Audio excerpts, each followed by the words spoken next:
விஜயண்ணா வணக்கம். எல்லாம் நம்பீஸ்க்கு வணக்கம். என்ன ஒரு இதுன்னா இந்த வீடியோ எதுக்குன்னா, இந்த விவசாய கடன் வந்து அண்ணன் தள்ளுபடி பண்ணியிருக்காரு. இப்படி பாதி பாதியாக தள்ளுபடி பண்ணணும் வேண்டாம். ஏன்னா நாங்கள் வந்து விவசாயம் வந்து பண்ணி எல்லாம் நட்டத்தில் தான் போகுது. எதுவுமே வந்து ஒரு நிரந்தரமான விலையும் இல்லை.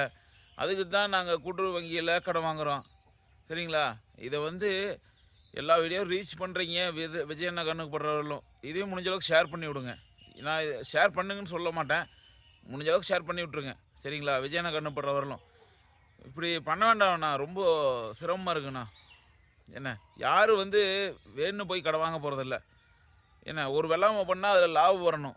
அது நட்டமாக போகுதுன்னா அது எங்களுடைய வழி தான், எங்களுடைய கஷ்டம்தான். அது லாபம் வந்ததுன்னா சந்தோஷமாக இருக்கும். ஆனால் ஒன்று போட்டோம்னா வருது, ஒன்று போட்டால் போயிடுது. அதனால் எந்த ஒரு இது இல்லாத இருக்கிறோம்னா சரியா? முடிஞ்ச அளவுக்கு இது வந்து அங்கே வந்து பண்ணிருக்கா இல்லையான்னு தெரியாது. முடிஞ்ச அளவுக்கு தயவுசெய்து முழு தள்ளுபடி கொடுங்க. நீங்கள் சொன்ன மாதிரி பெரிய விவசாயிகளுக்கு 50%, சிறு குறு விவசாயிகளுக்கு 50 முழு தள்ளுபடி அப்படின்னு சொன்னீங்க. சரிங்களா? அதே மாதிரி சிறு விவசாயிக்கு முழு தள்ளுபடியும் அதுக்கு 50% பண்ணி விட்டிங்கன்னா கொஞ்சம் பெட்டராக இருக்குன்னு நான் நினைக்கிறேண்ணா. சரியாண்ணா?